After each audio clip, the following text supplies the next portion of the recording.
The possibility of a United States ground intervention in Iran is currently being discussed in various analytical and media circles.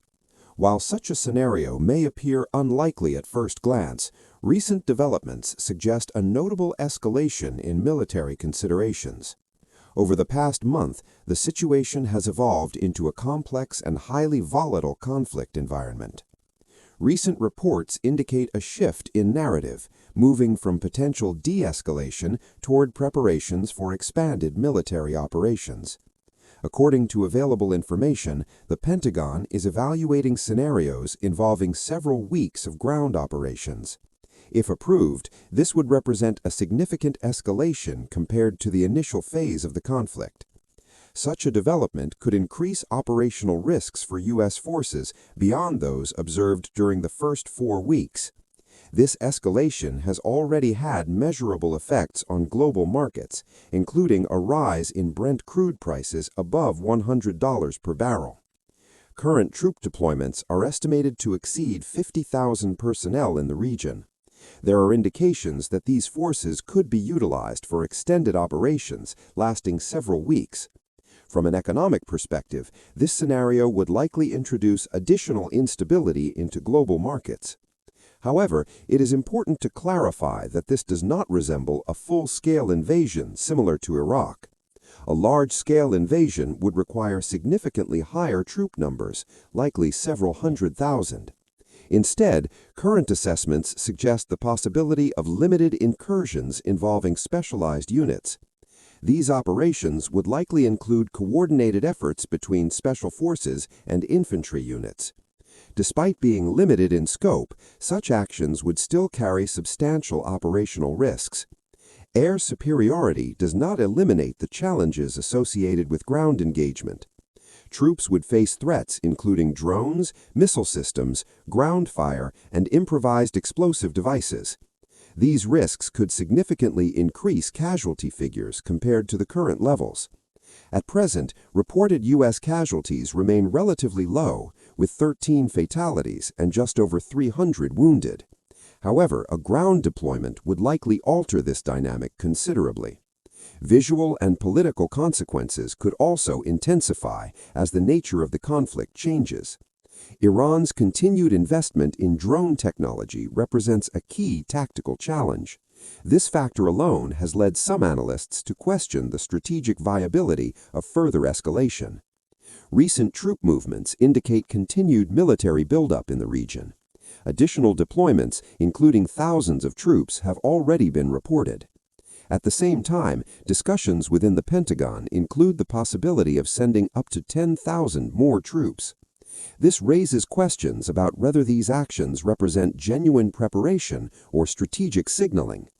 It is possible that these developments are intended to increase pressure in ongoing negotiations.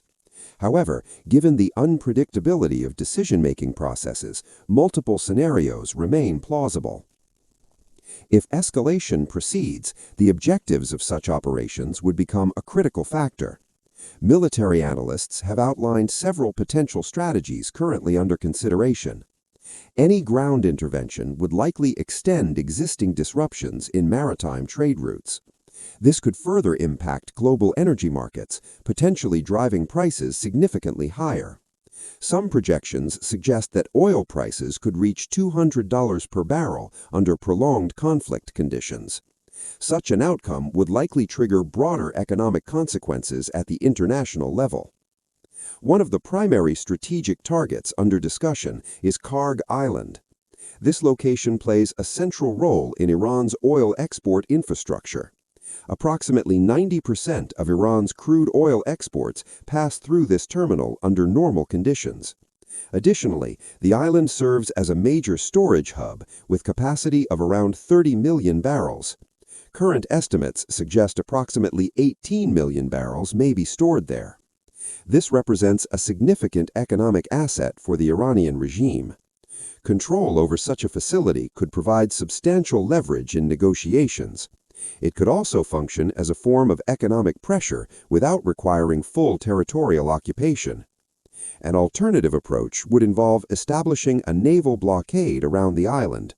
This would restrict access without requiring direct ground engagement. Despite ongoing tensions, tanker traffic through the Strait of Hormuz has continued with relative stability. However, Iran has reportedly reinforced the area with defensive systems, including mines and missiles. If a direct assault were pursued, U.S. forces would likely rely on Marine Expeditionary Units.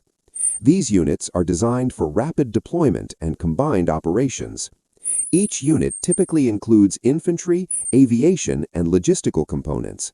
Supporting assets would include aircraft such as the V-22 Osprey and F-35B fighters. These capabilities allow for flexible operational approaches, including amphibious and airborne assaults. However, both approaches carry significant risks under current conditions. The Strait of Hormuz presents a particularly challenging operational environment. Threats include naval mines, missile systems, and concentrated defensive fire. Airborne operations would also face vulnerabilities from ground-based defenses and drones.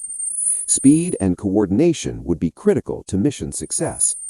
Geographical proximity to the Iranian mainland further complicates the situation. This allows for rapid response using artillery and missile systems. Some analysts suggest that Iran may avoid full-scale confrontation in such scenarios. The destruction of key infrastructure would have severe economic consequences for the country itself. However, this assumption relies on rational decision-making under highly uncertain conditions. Alternative scenarios include a scorched earth strategy to deny strategic advantages to opposing forces. In addition to Kharg Island, other locations such as Larak and Abu Musa are also under consideration. These islands hold strategic value due to their positions within the Strait of Hormuz. Control over these areas could influence maritime traffic and regional security dynamics. However, they are also heavily fortified and present operational challenges. Iran has developed extensive defensive infrastructure on these islands. This includes bunkers, missile systems, and naval assets. Another dimension of the conflict involves concerns over enriched uranium stockpiles. There is uncertainty regarding the exact location of certain materials. This raises the possibility of targeted operations aimed at securing or neutralizing these assets. These missions would involve highly specialized units and complex logistical coordination. Previous operations involving nuclear material have occurred under cooperative conditions. In contrast, the current scenario would involve active conflict environments. This significantly increases operational complexity and risk levels. Any attempt to secure such materials would require precise intelligence and rapid execution. Overall, the situation remains highly fluid and uncertain. A ground intervention would introduce significant risks both militarily and economically. The duration of the conflict is already exceeding initial expectations. Extended instability in energy markets could have widespread global consequences. Future developments will depend on both strategic decisions and responses from all involved parties. At this stage, multiple scenarios remain possible, each with its own set of risks and implications.